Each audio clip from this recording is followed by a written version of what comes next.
Créer une maison d'édition dans les Yvelines aujourd'hui, c'est possible, la preuve.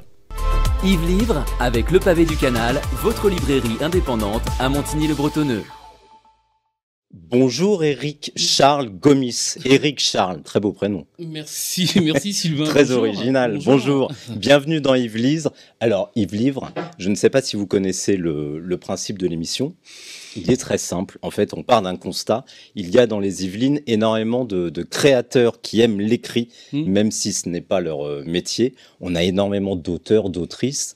Et on a aussi, un petit peu moins, mais pourtant il y en a, vous en êtes la preuve vivante, on a aussi des éditeurs. Alors, je vais revenir un petit peu sur votre parcours, mais donc, vous avez créé assez récemment, en 2024, une maison d'édition qui s'appelle Ancestral Édition, qui est une maison spéciale, enfin, spécialisée, il y aura peut-être d'autres choses, mais votre cœur de métier, c'est l'Afrique. Je vais juste revenir sur votre parcours, parce que vous avez quand même un parcours assez intéressant quand on aime les Yvelines. Oui, diversifié. Vous êtes de Trappes. Oui. Voilà, le point central, c'est ça. Oui. Une ville en création au quotidien. Parce que vous la connaissez depuis très longtemps, depuis le début. Moi, j'ai grandi à Trappes. Je suis arrivé à Trappes, j'avais 8 ans. Donc, je connais très bien cette ville. J'ai grandi avec elle. J'ai grandi avec la ville et avec la ville nouvelle, pratiquement. Donc, je suis arrivé en 72, venant de Paris, donc, sur Trappes. Et effectivement, c'est le moment aussi de l'essor de la ville nouvelle, enfin, de l'idée d'une ville nouvelle, etc. Et Trappes en était pratiquement le cœur. Ouais. Donc, parce que c'était des plus grandes communes, malgré que quand je suis arrivé, c'était plutôt 3 fermes et 4 bâtiments. Vous disiez l'autre jour qu'à l'arrivée, il y avait que des champs. Non, il y avait que des champs, etc. Mais effectivement, cette ville a grandi et s'est diversifiée dans ses populations et puis aussi dans ses divers trajets. Alors ça, c'est important pour vous, parce que vous avez été élu. Vous avez été élu à la ville en charge de la politique de la ville. Donc ça, vous connaissez bien le terrain et les projets. D'autant que Trappes est un des quartiers de politique de la ville les plus importants de France quand même. Donc il faut souligner. Donc il y avait un vrai travail et donc les élus pendant les différents mandats, avec le soutien de l'agglo bien sûr, de la région et de l'État, on a essayé de faire. Donc avancer, vous avez été élu pendant 19 ans à la ville. Vous êtes occupé de la petite enfance, de la politique de la ville. Vous avez été élu à l'agglomération aussi directement, en charge des sports. Des sports et des loisirs. Et donc, en tant que vice-président de ces dossiers, donc ça a été aussi quelque chose d'assez vraiment.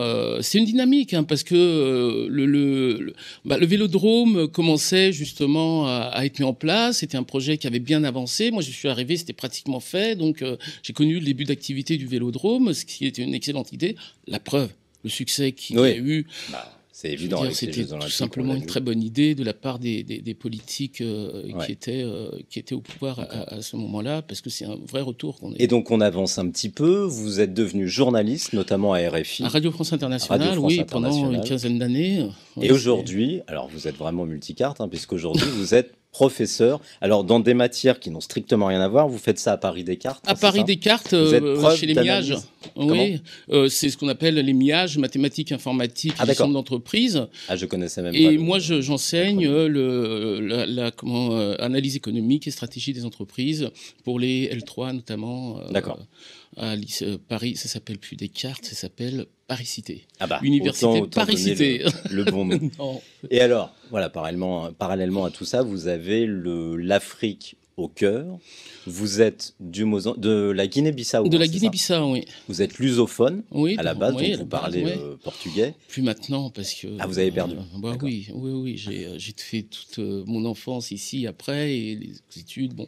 Et après, le portugais, on ne parlait pas trop, parce qu'on est manjac, on parle la langue locale. Quoi. Ouais. Donc, et donc, vous avez, comme ça, donc, travaillé sur le terrain. Vous avez eu beaucoup de collègues journalistes, etc. Vous vous êtes rendu compte qu'il y avait un besoin, peut-être quelque part en matière d'édition, peut-être manque-t-il une maison d'édition spécialisée dans l'Afrique? Alors, je dirais pas plus spécialisée, parce que on a quand même deux grandes maisons d'édition françaises qui vraiment travaillent avec les écrivains africains ou ces sujets-là, ou les Solinka et d'autres écrivains, donc notamment Actes Sud et Présence africaine, dont Rendons à César ce qui appartient à César. Donc ce sont des maisons d'édition de haut niveau, etc. La problématique, c'était surtout Actes Sud et Présence africaine ont quelques secousses structurelles actuellement, mais et donc c'est surtout une sélection qui est très compliquée. Donc si je parle de Mongo Betty, si je parle de Wole Soyinka, tout le monde connaît entre guillemets, parce que ce sont les stars ou Mambuku, etc. Donc voilà. Mais il y a, comme vous le disiez tout à l'heure, notamment sur Trappes, il y a vraiment une richesse culturelle, une production en termes donc il y a une production littéraire qui ne trouve pas spécialement preneur, non seulement parce qu'il y a vraiment une difficulté à être éditeur en Afrique, et puis surtout la diffusion est très compliquée, et puis le papier coûte cher. Le papier coûte cher, on a des anecdotes pour rire, mais vous pouvez laisser dans certains pays un livre pendant une semaine, dans une boîte à livres, il n'aura peut-être pas bougé, parce que, alors s'il aura bougé, mais s'il faut l'acheter, le prix du livre équivaut dans certains pays à un repas, etc. Donc l'accès à la culture est très compliqué. Comment est née l'idée, puisque c'était pas une idée, donc c'est pas sorti comme ça. Non, évidemment. Comment est née l'idée de s'y mettre, de se dire on se met autour d'une table, on crée une maison d'édition? Tout simplement parce que à Radio France Internationale, c'est une radio multiculturelle, comme vous le savez, donc de par son nom, tout s'explique, mais surtout il y avait des écrivains, on a beaucoup d'émissions culturelles qui reçoivent des écrivains africains, ou même qui sont invités par les correspondants dans les pays, et du fait, ils passent à l'antenne.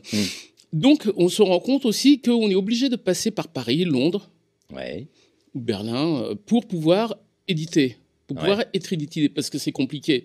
Donc, il y a un petit monde qui se crée entre les journalistes, quand même, des relations entre les journalistes culturels et les écrivains. Donc l'idée, c'était mettre en place une structure un peu plus démocratique, un peu plus accessible.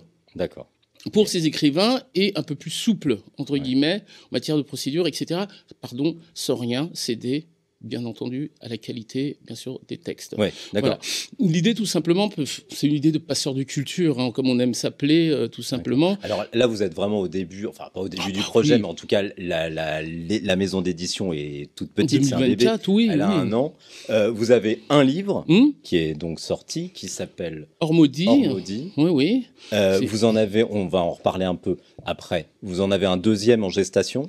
On a un deuxième en gestation, on a un deuxième, ce sera surtout un recueil de poèmes du même auteur, mais on a aussi, on est en train de discuter sur un manuscrit avec un auteur portugais.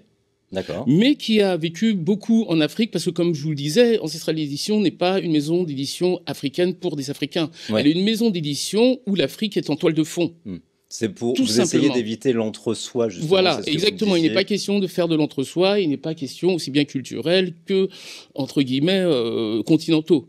Donc, le roman de José da Costa est un roman qui se passe au Mozambique. C'est une intrigue qui se passe au Mozambique, parce qu'il y a vécu pendant très longtemps, etc. Nous cherchons des écrivains qui s'inspirent de l'Afrique, mais parce qu'ils y ont vécu, tout simplement. Alors comment on fait justement pour recruter parce que vous avez besoin d'artistes, d'écrivains, d'écrivaines. Comment on fait pour recruter des auteurs et des autrices? Alors je vais pas vous étonner parce que vous êtes un professionnel du livre, mais à partir du moment où on met en place quelque chose d'original, parce que ce projet d'Ancestral Édition, cette initiative est un vrai projet à plusieurs volets, donc on en reparlera, mais à partir du moment où on met quelque chose en place assez original, et on a des gens qui sont sur le terrain, qui peuvent porter ça aussi, parce qu'ils sont à la rencontre de ces gens, de ces écrivains, parce qu'ils sont sur place, ça change tout.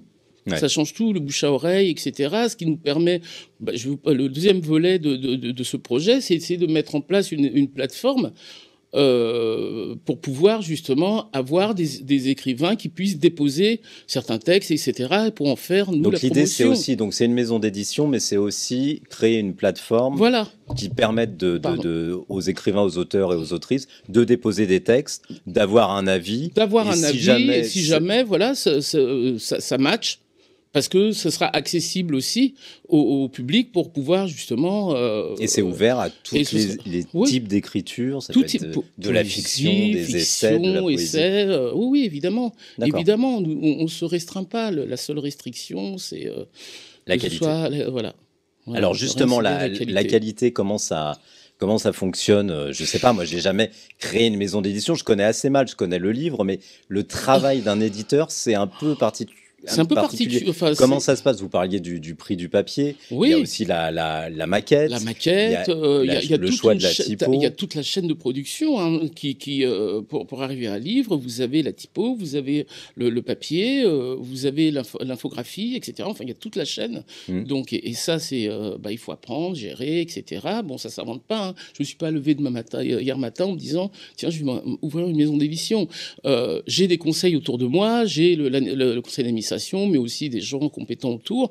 Et puis, j'ai des spécialistes comme vous, comme des libraires qui aussi sont là pour m'entourer, pour me donner des conseils, mais aussi certains jeunes éditeurs. Je ne veux pas faire de la pub, mais on a le verre à soie qui est porté par une éditrice dans notre ici. Alors le verre à soie, on va peut-être les recevoir dans cette émission. Donc je ne dirai rien. Non, mais c'est intéressant parce qu'il se trouve aux Essarts-le-Roi. C'est une maison d'édition qui est absolument géniale parce que au Pavé du Canal, on la reçoit d'ailleurs la présidente qui s'appelle Virginie, qui est une femme passionnante. Oui, c'est quelqu'un qui va chercher des textes et qui façonne ses livres chez elle à la main.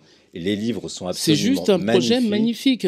Et on la reçoit tous les Noëls d'ailleurs au Pavé du Canal. Moi, je dois la voir la semaine prochaine, par exemple, pour un échange d'idées, de compétences et de soutien. Donc, je ne réinvente pas la pluie, j'ai pas intérêt, mais j'ai pas les moyens. Je veux dire, je vais chercher des gens qui savent faire et qui peuvent m'accompagner là-dessus, comme le pavé du Canal, comme le verre à soie dont on parlait, d'autres libraires, parce que tout ça c'est très compliqué. Il faut aussi monter un comité de lecture, parce que il faut lire les textes, etc. Moi, je peux entre guillemets, pardon du terme, mais qui fait sur un livre.